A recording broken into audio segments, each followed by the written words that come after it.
ये जो प्राइवेट शब्द है ना, ये प्राइवेट है ही नहीं। एक सवाल पूछा जाए, how private is the private? जमीन सरकार की, पैसा बैंकों का। जमीन सरकार की, नहीं वो कविता वाला नहीं है ये, सबको लगा होगा कि वैसा ही कुछ जा रहा है। जमीन सरकार की, पैसा बैंकों का, नीति निर्धारक सरकार के, ये प्राइवेट कहां से होगा?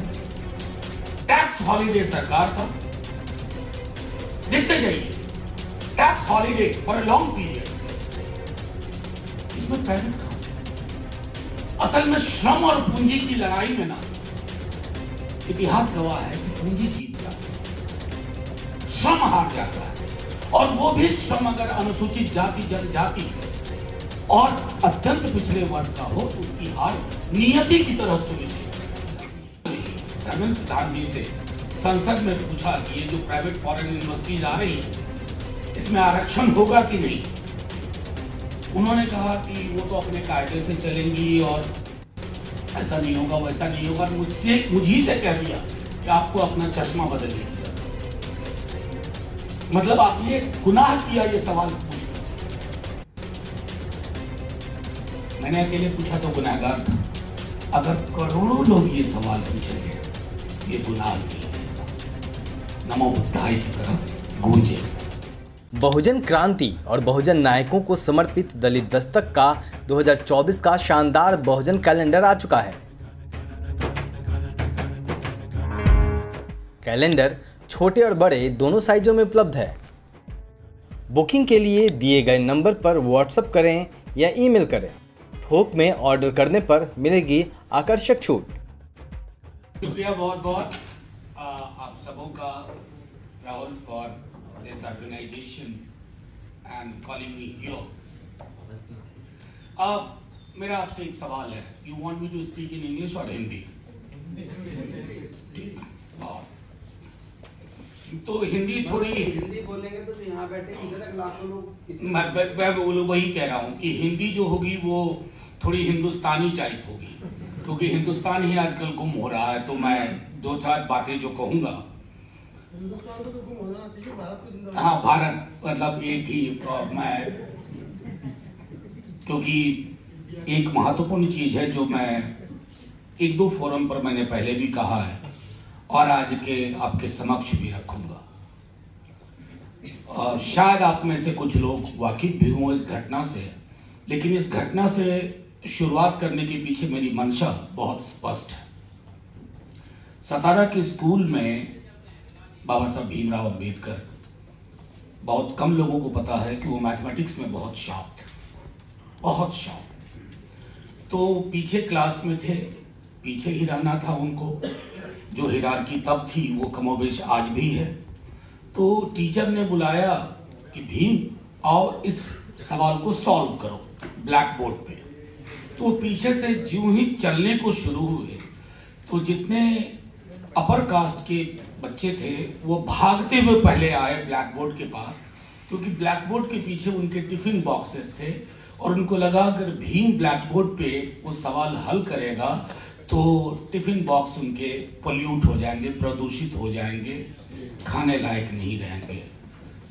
घटना उनकी महत्वपूर्ण थी, लेकिन जब कोलंबिया में वो अपने मेमोयर में कहीं जिक्र करते हैं कि कहे कि टिफिन की जो वो निकालने की खनक थी ना, क्रैकलिंग साउंड, वो उनके जहन से कभी गई नहीं। आप कहेंगे मैंने ये कहानी क्यों सुनाई? ये कहानी आज इसलिए मैंने सुनाई है ना कि अब बस टिफिन बॉक्सेस के बदले कुछ और हो रहा है, लेकिन हो वही रहा है। कई लोग कहेंगे कि आर्टिकल 17 आ गया और सब कुछ खत्म हो गया। ये जो नॉन फाउंड सुटेबल विश्वविद्यालयों में चलता है ना, एनएफएस, वो टिफिन बॉक्स का नया संस्करण है और वो डिनायल होता है। मैं इस कहानी से शुरुआत करने के पीछे मेरी मंशा स्पष्ट थी कि सबसे पहले तो हमें ये जानना होगा कि हमारा डिनायल कहां कहां हो रहा है, हमारे साथ डिस्क्रिमिनेशन की वजह क्या है। अगर आप वजह नहीं जानेंगे तो ये पॉलिटिकल और कल्चरल लड़ाई है। कल्चरल और पॉलिटिकल मैं दोनों कहता हूं इसलिए क्योंकि कल्चरली भी आपको लड़ना है। कल्चरली नहीं लड़ेंगे तो जो हेजेमनिक कंट्रोल है कल्चर का, प्रभुत्वशाली, प्रभुत्ववादी नियंत्रण की जो पद्धति है, धीरे धीरे हम उसको नेचुरल मानते चले जाएंगे और वो हो रहा है। एक छोटी बात मैं कहता हूं, फिर कुछ इस पर चर्चा होगी। बुद्धिज्म का जन्म इसी पृथ्वी पे हुआ था ना, 6th सेंचुरी BC। आज उसका प्रसार कहां है हमारे देश में? क्या यह सवाल हमको परेशान नहीं करना चाहिए? अपने व्यक्तिगत जीवन में मैं धार्मिक नहीं हूं, लेकिन यह सवाल सांस्कृतिक सवाल है, राजनीतिक विरासत का सवाल है, ऐतिहासिक स्मृति का सवाल है। कई लोग कहते हैं कि फलानी मस्जिद, फलाना मंदिर, सारे बौद्ध स्तूप कहां चले गए? ऐतिहासिक साक्ष्य हमारे पास। बिहार कहां उठने चले गए? तो जाहिर तौर पर चलिए मैं एक बात मानता हूं कि अब उल्टे पांव की यात्रा से कोई फायदा नहीं, लेकिन सीधे पांव की यात्रा में हमें चलने तो दो, हमारी बात सुनो तो। मुझे आज भी स्मरण है, राधिका जी आज आई नहीं, जब उस वर्ष ये घटना हुई पूरा देश आंदोलित हुआ, सदन में कई दफा इसकी चर्चा हुई, लेकिन क्या रोहित के बाद इस तरह की चीजें नहीं हुई? रोहित के बाद भी हुई ना।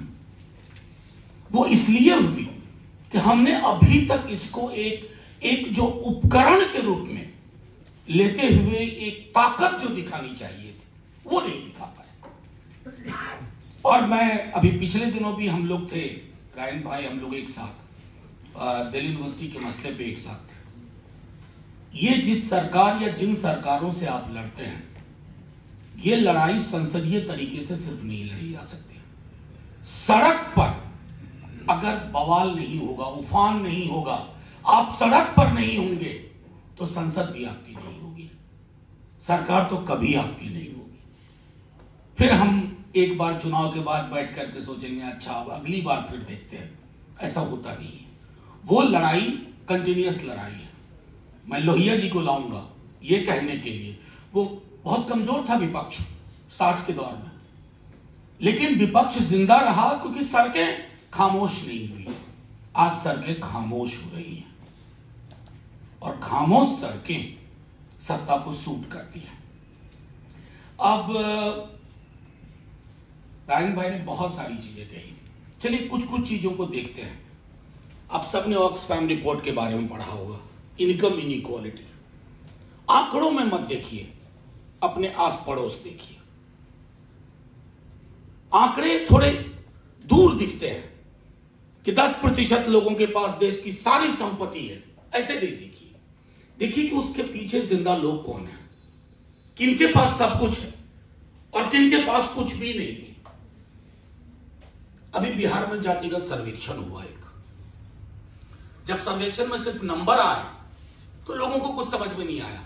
जो 88% वाली बातें कही है रायन भाई ने, हूबहू 100% सच है, लेकिन वो 88% दिखते नहीं। बल्कि मैं एक उदाहरण दूं हंसते हुए, एक सज्जन ने मुझको, एक पत्रकार ने इंटरव्यू में कहा कि नहीं उनका कहना है, फलानी जाति का कहना, करीब वो तो इतने लोग हैं, इतना कम कैसे हो सकता है? तो जो विजिबिलिटी है ना, इसका व्याकरण बिल्कुल अलग है। आप अपने को और अपने जैसों को विश्वविद्यालय में देखते हैं, आप अपने को और अपने जैसों को न्यायालय में देखते हैं, आप अपने को और अपने जैसों को संसद में देखते हैं, आप अपने को अपने जैसों को बाजार चौक चौराहे पे देखते हैं। तो वो जो लिमिटेड विजिबिलिटी है वो आपको लगता है अनलिमिटेड है, हम तो बहुत है। असल में क्या है ना, जो नहीं दिखते हैं उनका आंकड़ा लोगों के पास नहीं था, और वो क्यों नहीं दिखते हैं उसका एक सीधा सा व्याकरण है, उन्हें नहीं दिखाना है, वो गणना में नहीं आएंगे। तो मैं इसलिए मैंने उस बिहार के सर्वेक्षण का जिक्र किया कि अब उसके बाद वहां भी चर्निंग हो रही है। लोग ये कह रहे हैं कि अगर मैं इतना हूं तो फिर वहां क्यों नहीं हूं, वहां क्यों नहीं हूं। ये सवाल हर कौम, हर जाति को हर जगह, हर राज्य में, हर संस्थान में पूछना होगा। और ये पूछने का मतलब सिर्फ एक सवाल पूछ करके नहीं, इसके इर्द गिर्द एक लामबंदी, एक एकजुटता वो करनी होगी। इससे पहले कि मैं विमर्श से निकल जाए, उस दिन मैं बताना भूल गया, हमारे पार्लियामेंट में एक हमारे डीएमके के सहयोगी हैं अब्दुल्ला जी, कश्मीर पे चर्चा हो रही थी, उन्होंने पेरियार को उद्धृत किया और पेरियार का उस उदाहरण को मैं आपके समक्ष रखता हूं हिंदुस्तानी में, हिंदी में। उसने कहा कि हर पेरियार को कोट करते हुए, अब वक्त आ गया है कि हर कौम, हर जाति अपनी नियति का निर्णय स्वयं करे, खुद मुख्तारी। अब उसको हमारे बीजेपी के साथियों ने कश्मीर के लिए सेल्फ डिटर्मिनेशन से जोड़ करके उनको रिडिक्यूल कर दिया। हाथ जोड़ के मैं कहता रहा, लिख लिख के भेजा लोगों को, ये पेरियार का कोट है। तो आपकी संसद को पेरियार स्वीकार्य नहीं, और इसलिए मैंने कहा कि हालात अगर यूं ही रहे, मैंने उसी दिन कहा था कि कल को अगर मेरे बक्से में एनिहिलेशन ऑफ कास्ट होगी, आप मुझ पर भी यूएपीए लगा दोगे। वो आप कास्ट वास्ट नहीं देखोगे, सोचेगी एनिहिलेशन प्लान कर रहा है, कत्लेआम प्लान कर रहा है। तो मैं इसलिए मतलब थोड़ा हास्य के रूप में भी ये इसलिए कह रहा हूं कि ये लड़ाई 1-2 दिन की नहीं है। अब मैं तीसरी चीज, और यही खत्म भी करूंगा, उससे पहले कि तीसरी चीज पे आऊंगा। हमारे संविधान में एक शब्द पे बहुत चर्चा हुई थी संविधान सभा में, फ्रेटर्निटी, और फ्रेटर्निटी से जुड़ा शब्द है डिग्निटी, उसी से डिराइव होता है, कई जजमेंट हैं उसके। फ्रेटर्निटी को सिवाय प्रियम्बल में पढ़ने के हमारी किसी पॉलिटिकल पार्टी ने उसको जमीन पे नहीं उतारा। फ्रेटर्निटी में सबसे बड़ी बाधा है जाति, बंधुत्व, या मैं उसको थोड़ा विस्तार दूं, बहनापा। वो तब तक संभव नहीं है जब तक आपके बीच में हिरार्की है, ऊंच नीच, सामान्य जाति, निम्न जाति, ये विमर्श जब तक है, तब तक फ्रेटर्निटी को लेकर के हमारा जो पूरा रिपोर्ट कार्ड है वो बहुत कमजोर है। कोई भी पॉलिटिकल पार्टी हो, मैं किसी एक को नहीं कहूंगा।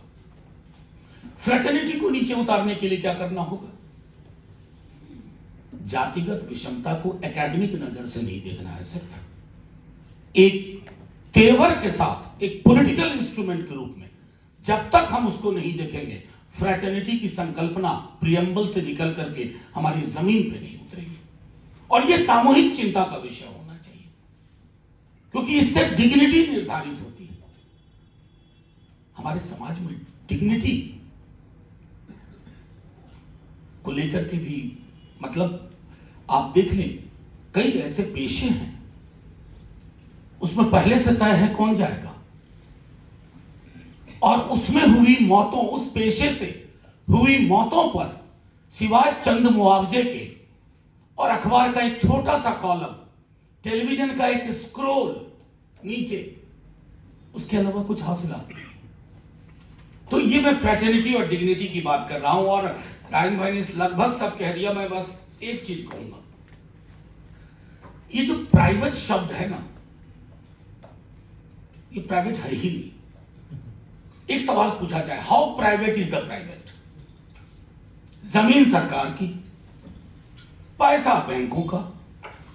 जमीन सरकार की, नहीं वो कविता वाला नहीं है ये, सबको लगा होगा कि वैसा ही कुछ जा रहा है। जमीन सरकार की, पैसा बैंकों का, नीति निर्धारक सरकार के। ये प्राइवेट कहां से हुआ भाई? टैक्स हॉलिडे सरकार का, देखते जाइए, tax holiday for a long period, इसमें प्राइवेट कहां से? असल में श्रम और पूंजी की लड़ाई में ना, इतिहास गवाह है कि पूंजी जीत जाती है, श्रम हार जाता है। और वो भी श्रम अगर अनुसूचित जाति, जनजाति और अत्यंत पिछड़े वर्ग का हो तो उसकी हार नियति की तरह सुनिश्चित कर दी जाती है। तो जब राजन भाई ने जैसा कहा, आप प्राइवेट सेक्टर में आरक्षण की मांग करके, ये बहुत सरकार को झकझोरने वाला नहीं है।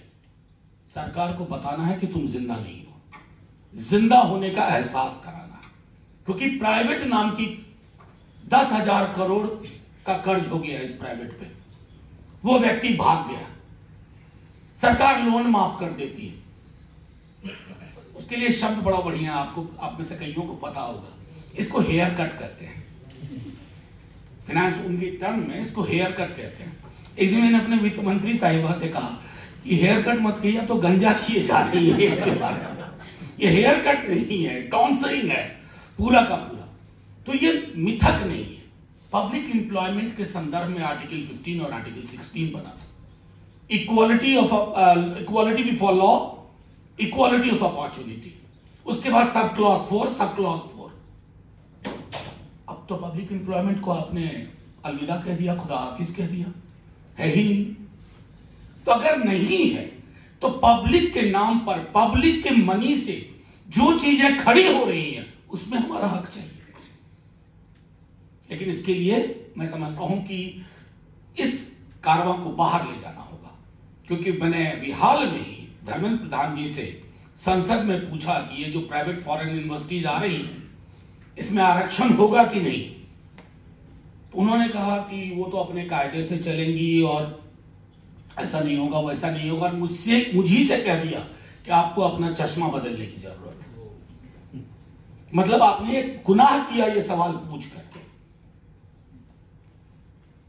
मैंने अकेले पूछा तो गुनाहगार था। अगर करोड़ों लोग ये सवाल पूछेंगे तो ये गुनाह नहीं रहेगा, नमो बुद्धाय की तरह गूंजेगा। ये करोड़ों लोग तो पैदा करने होंगे, और करोड़ों लोग सिर्फ ट्विटर और इंस्टाग्राम पे पैदा नहीं होंगे। ये बात जमीन पे ले जानी होगी। एक बात और जान लीजिए, मेरिट शब्द के अंदर जो विमर्श होता है ना, उससे बड़ा फ्रॉड विश्व इतिहास में कुछ नहीं। Merit is a myth. 100 दफे मैं ये बात कह चुका हूं।